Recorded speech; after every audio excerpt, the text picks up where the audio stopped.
हमारी शिव महापुराण कथा यात्रा आज 20वें दिन पर पहुंच गई है। हमें आशा है कि प्रतिदिन आप भगवान शिव की इन सुंदर कथाओं का रसास्वादन कर रहे होंगे। तो चलिए, श्रावण मास के आज 20वें दिन हम शतरुद्र संहिता का आरंभ करते हैं और सुनते हैं आज की शिव महापुराण कथा की अगली कड़ी। वंदे महानंदमनंतलीलं महेश्वरं सर्वविभुं महान्तं गौरीप्रियं कार्तिकविघ्नराज समुद्भवं शंकरमादिदेवं। जो परम आनंदमय हैं, जिनकी लीलाएं अनंत हैं, जो ईश्वरों के भी ईश्वर, सर्वव्यापक, महान, गौरी के प्रियतम और स्वामी कार्तिक तथा विघ्नराज गणेश को उत्पन्न करने वाले हैं, उन आदिदेव भगवान शंकर की मैं वंदना करता हूँ। शौनक ऋषि ने कहा, हे महाभाग सूत जी, आप तो व्यास जी के शिष्य और ज्ञान के निधि हैं। अब आप शंभु के उन अवतारों का वर्णन कीजिए जिनके द्वारा उन्होंने सत्पुरुषों का कल्याण किया है। तब सूत गोस्वामी कहते हैं, हे शौनक जी, आप तो स्वयं मननशील व्यक्ति हैं। अब मैं आपसे शिव जी के उन अवतारों का वर्णन करता हूँ जो अत्यंत पावन हैं। आप ध्यान लगाकर उसे सुनिए। पूर्व काल में सनत कुमार जी ने नंदीश्वर से, जो सत्पुरुषों की गति और शिव स्वरूप हैं, उनसे ये प्रश्न किया था और उस समय नंदीश्वर ने शिव जी का स्मरण करते हुए जो जो उत्तर दिए थे वही मैं आपको सुनाता हूँ। नंदीश्वर ने कहा, हे मुने, यो तो सर्वव्यापी सर्वेश्वर शिव के कल्प कल्पांतरों में असंख्य अवतार हुए हैं। फिर भी इस समय मैं अपनी बुद्धि के अनुसार कुछ का वर्णन करता हूँ। 19वां कल्प, जो श्वेत लोहित नाम से विख्यात है, उसमें शिव जी का सद्योजात नामक अवतार हुआ था। वो उनका प्रथम अवतार है। उस कल्प में जब ब्रह्मा परब्रह्म का ध्यान कर रहे थे, उसी समय एक श्वेत और लोहित वर्ण वाला शिखाधारी कुमार उत्पन्न हुआ। जब उन्हें ज्ञात हो गया कि ये पुरुष ब्रह्म रूपी परमेश्वर है, तब उन्होंने हाथ जोड़कर उसकी वंदना की। जब भुवनेश्वर ब्रह्मा को पता लग गया कि ये सद्योजात कुमार शिव ही हैं, तब उन्हें महान हर्ष हुआ। वे अपनी सद्बुद्धि से बारंबार उस पर ब्रह्म का चिंतन करते हुए उनकी परिक्रमा करने लगे। ब्रह्मा जी ध्यान कर ही रहे थे कि वहाँ श्वेत वर्ण वाले 4 यशस्वी कुमार प्रकट हुए। वे परम उत्कृष्ट ज्ञान संपन्न और पर ब्रह्म के स्वरूप थे। उनके नाम थे सुनंदन, नंदन, विश्वनंदन और उपनंदन। ये सभी महात्मा थे और ब्रह्मा जी के शिष्य हुए। इनमें वो ब्रह्मलोक व्याप्त हो गया। उसके बाद सद्योजात रूप से प्रकट हुए परमेश्वर शिव ने परम प्रसन्न होकर ब्रह्मा को ज्ञान और सृष्टि रचना की शक्ति प्रदान की। ये सद्योजात नामक पहला अवतार हुआ। उसके बाद रक्त नाम से प्रसिद्ध 20वां कल्प आया। उस कल्प में ब्रह्मा जी ने रक्त वर्ण का शरीर धारण किया था। जिस समय ब्रह्मा जी पुत्र की कामना से ध्यान कर रहे थे, उसी समय उनसे एक पुत्र प्रकट हुआ। उसके शरीर पर लाल रंग की माला और लाल वस्त्र शोभा पा रहे थे। उसके नेत्र भी लाल थे और वो आभूषण भी लाल धारण किए हुए था। उसे देखकर ब्रह्मा जी फिर से ध्यान मग्न हो गए। जब उन्हें ज्ञात हुआ कि ये वामदेव शिव हैं, तब उन्होंने हाथ जोड़कर उस कुमार को प्रणाम किया। उसके बाद उनके विरजा, विवाह, विशोक और विश्वभावन नाम के 4 पुत्र उत्पन्न हुए, जो सभी लाल वस्त्र धारण किए हुए थे। तब वामदेव रूपधारी परमेश्वर शंभु ने परम प्रसन्न होकर ब्रह्मा को ज्ञान और सृष्टि रचना की शक्ति प्रदान की और ये वामदेव नामक दूसरा अवतार हुआ। इसके बाद 21वां कल्प आया, जो पीतवासा नाम से कहा जाता है। उस कल्प में महाभाग ब्रह्मा पीत वस्त्रधारी हुए। जब वे पुत्र की कामना से ध्यान कर रहे थे, उस समय उनसे एक महातेजस्वी कुमार उत्पन्न हुआ। उस प्रौढ़ कुमार की भुजाएं विशाल थीं। उसके शरीर पर पीताम्बर झलमला रहा था। उस ध्यानमग्न बालक को देखकर ब्रह्मा जी ने अपनी बुद्धि के बल से उसे तत्पुरुष शिव समझा। तब उन्होंने ध्यान युक्त चित्त से संपूर्ण लोकों द्वारा नमस्कृत महादेवी शांकरी गायत्री का जप करके उन्हें नमस्कार किया। इससे महादेव जी प्रसन्न हो गए और फिर उनके पार्श्व भाग से पीत वस्त्रधारी दिव्य कुमार प्रकट हुए और वे सबके सब योग मार्ग के प्रवर्तक हुए। और इस प्रकार ये शिव जी का तीसरा तत्पुरुष अवतार हुआ। उसके बाद स्वयंभू ब्रह्मा के उस पीत वर्ण नामक कल्प के बीत जाने पर दूसरा कल्प प्रवृत्त हुआ और उस कल्प का नाम था शिव। जब एकार्णव की दशा में 1 सहस्र दिव्य वर्ष व्यतीत हो गए, तब ब्रह्मा जी प्रजाओं की सृष्टि करने की इच्छा से दुखी होकर विचार करने लगे और उस समय उन महातेजस्वी ब्रह्मा जी के सामने एक कुमार उत्पन्न हुआ। उस बालक के शरीर का रंग काला था। वो अपने तेज से उद्दीप्त था। काला वस्त्र, काली पगड़ी और काला यज्ञोपवीत उसने धारण किया था। उसका मुकुट भी काला था और स्नान के पश्चात अनुलेपन चंदन भी काले रंग का किया था। उस भयंकर पराक्रमी, महामनस्वी, अलौकिक और कृष्ण वर्ण वाले अघोर को देखकर ब्रह्मा जी ने उनकी वंदना की और फिर ब्रह्मा जी उन भक्त वत्सल अविनाशी अघोर को ब्रह्मरूप समझकर उनकी स्तुति करने लगे। तब उनके पार्श्व भाग से कृष्ण वर्ण वाले काले रंग का अनुलेपन किए हुए 4 महामनस्वी कुमार उत्पन्न हुए। वे सबके सम परम तेजस्वी, अव्यक्त नामा और शिव सरीखे रूप वाले थे और उनके नाम थे कृष्ण, कृष्णशिख, कृष्णास्य, कृष्ण कंठध्रुक। इस प्रकार उत्पन्न होकर इन महात्माओं ने ब्रह्मा जी की सृष्टि रचना के निमित्त महान अद्भुत घोर नामक योग का प्रचार किया और ये अघोर नामक उनका चौथा अवतार हुआ। उसके बाद ब्रह्मा का दूसरा कल्प प्रारंभ हुआ। वो परम अद्भुत था, विश्वरूप नाम से विख्यात था। इस कल्प में जब ब्रह्मा जी पुत्र की कामना करके शिव जी का ध्यान करने लगे, उस समय महान सिंहनाद करने वाले विश्वरूपा सरस्वती प्रकट हुई। उसी प्रकार परमेश्वर भगवान ईशान प्रादुर्भूत हुए, जिनका वर्ण शुद्ध स्फटिक के समान था, जो समस्त आभूषणों से विभूषित थे। अत्यंत सुंदर रूप वाले ईशान को देखकर ब्रह्मा जी ने उन्हें प्रणाम किया। तब शक्ति सहित विभु ईशान ने भी ब्रह्मा को सन्मार्ग का उपदेश देकर 4 सुंदर बालकों की कल्पना की और उन शिशुओं का नाम था जटी, मुंडी, शिखंडी और अर्धमुंड। वे योग के अनुसार सद्धर्म का पालन करके योग गति को प्राप्त हो गए और ये था भगवान का ईशान नामक 5वां अवतार।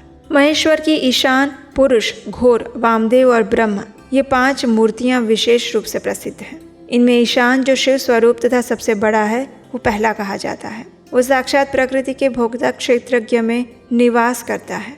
शिव जी का दूसरा स्वरूप तत्पुरुष नाम से विख्यात है। वो गुणों के आश्रय रूप और भोग्य सर्वज्ञ में अधिष्ठित है। पिनाकधारी शिव का जो अघोर नामक तीसरा स्वरूप है, वो धर्म के लिए अंगों सहित बुद्धि तत्व का विस्तार करके उसमें विराजमान रहता है। वामदेव नाम वाला शंकर का चौथा स्वरूप अहंकार का अधिष्ठान है।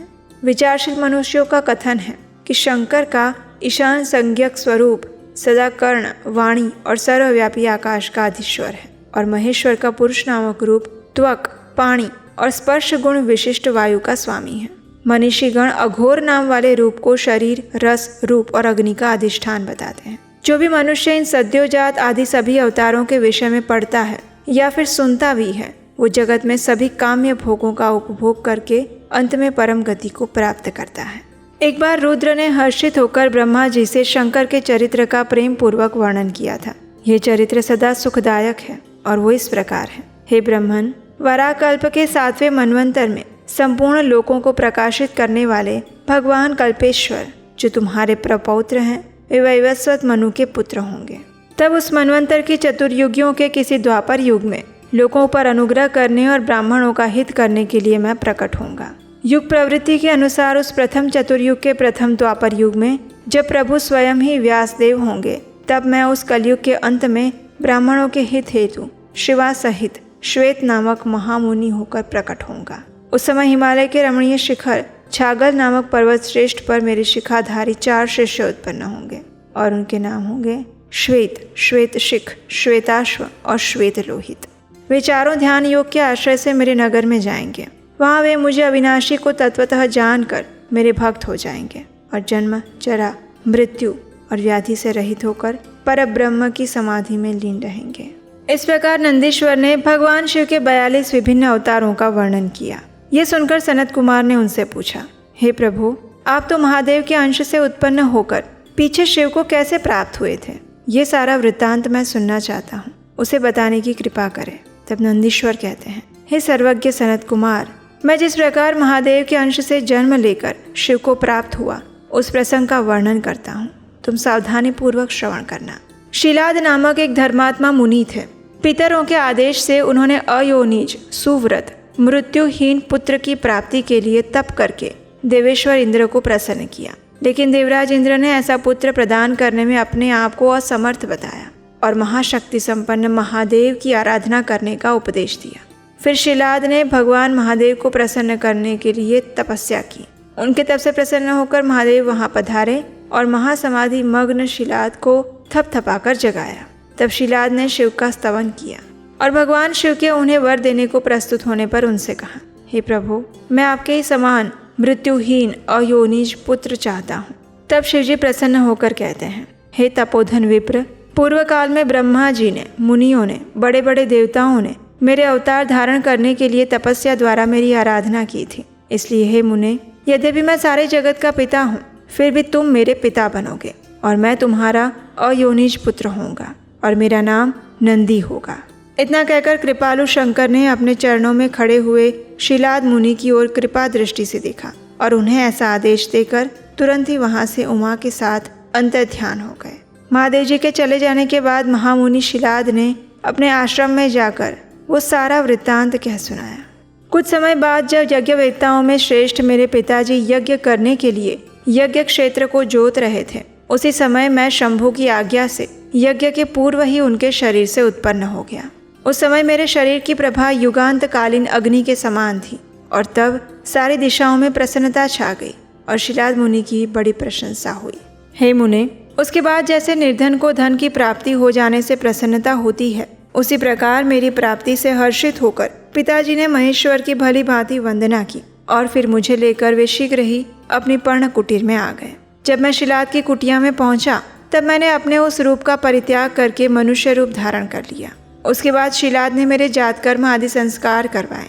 फिर 5वें वर्ष में पिताजी ने मुझे सांगोपांग संपूर्ण वेदों का और अन्य शास्त्रों का भी अध्ययन करवाया। 7वां वर्ष पूर्ण होने पर शिवजी की आज्ञा से मित्र और वरुण नाम के मुनि मुझे देखने के लिए पिताजी के पास आए।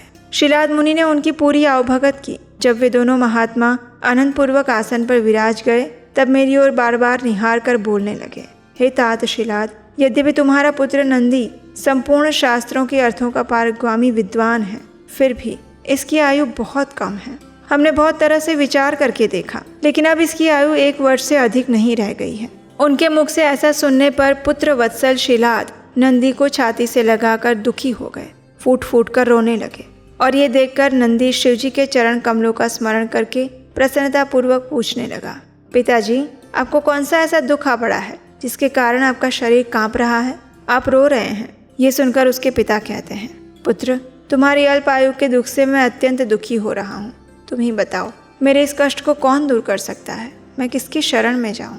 तब उस पुत्र ने कहा, पिताजी, मैं आपके समान शपथ करता हूँ और ये बिल्कुल सत्य बात कह रहा हूँ कि चाहे देवता, दानव, यम, काल अथवा अन्य प्राणी ये सब के सब मिलकर भी मुझे मारना चाहें तो भी मेरी बाल्यकाल में मृत्यु नहीं होगी, इसलिए आप दुखी मत होइए। तब उसके पिताजी पूछते हैं, हे मेरे प्रिय, तुमने ऐसा कौन सा तप किया है या फिर तुम्हें कौन सा ऐसा व्रत, ज्ञान, योग, ऐश्वर्य प्राप्त हुआ है जिसके बल पर तुम इस दारुण दुख को नष्ट कर सकते हो? तब उस पुत्र ने कहा, हे तात, मैं न तो तप से मृत्यु को हटाऊंगा और न विद्या से। मैं महादेव जी के भजन से मृत्यु को जीत लूंगा और इसके अतिरिक्त और कोई उपाय नहीं है। इतना कहकर मैंने सिर झुकाकर पिताजी के चरणों में प्रणाम किया और फिर उनकी प्रदक्षिणा करके उत्तम वन की ओर निकल पड़ा। वन में जाकर मैंने एकांत स्थान में अपना आसन लगाया। उत्तम बुद्धि का आश्रय लेकर उग्र तपस्या में प्रवृत्त हुआ। ऐसी तपस्या जो बड़े बड़े मुनियों के लिए भी दुष्कर थी। उस समय मैं नदी के पावन उत्तर तट पर सुदृढ़ रूप से ध्यान लगाकर बैठ गया। एकाग्र और समाहित मन से अपने हृदय कमल के मध्य भाग में 3 10 भुजा और 5 मुख वाले शांतिमय देवाधिदेव सदाशिव का ध्यान करके रुद्राक्ष मंत्र का जप करने लगा। मुझे इस प्रकार तल्लीन देखकर चंद्र अर्धभूषण परमेश्वर महादेव प्रसन्न हो गए और उमा सहित प्रकट होकर मुझे आशीर्वाद देते हुए कहने लगे, हे शिलाद नंदन, तुमने बड़ा उत्तम तप किया है।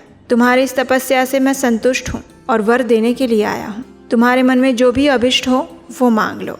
महादेव जी के ऐसा कहने पर मैं सिर के बल उनके चरणों में लौट गया। फिर वृद्धावस्था और शोक का विनाश करने वाले परमेशान की स्तुति करने लगा। उसके बाद भगवान शिव ने मुझे अपने हाथों से ऊपर उठाया और शरीर पर हाथ फेरने लगे। फिर वे जगदीश्वर गणाध्यक्षों और हिमाचल कुमारी पार्वती देवी की ओर देखते हुए मुझे कहने लगे, हे वत्स नंदी, उन दोनों विप्रों को तो मैंने ही भेजा था। तुम्हें मृत्यु का भय कहाँ? तुम तो मेरे ही समान हो और इसमें कोई संशय नहीं है। तुम अजर अमर, दुख रहित, अव्यय और अक्षय होकर सदैव गणनायक बने रहोगे। तुम्हारे अंदर मेरे समान ही बल होगा। तुम नित्य मेरे पार्श्व भाग में स्थित रहोगे और तुम पर निरंतर मेरा प्रेम बढ़ता रहेगा। इतना कहकर दया के सागर शंभु ने कमलों की बनी हुई अपनी शिरोमाला को उतार कर तुरंत उसे मेरे गले में डाल दिया और उस शुभ माला के गले में पड़ते ही मैं 3 नेत्र और 10 भुजाओं से संपन्न हो गया। द्वितीय शंकर जैसा लगने लगा और उसके बाद भगवान शिव ने मुझे हाथ पकड़ के पूछा, बताओ अब तुम्हें और कौन सा उत्तम वर दूं? फिर उन वृषभ ध्वज ने अपनी जटा में स्थित हार के समान निर्मल जल को हाथ में लिया और कहा, तुम नदी हो जाओ।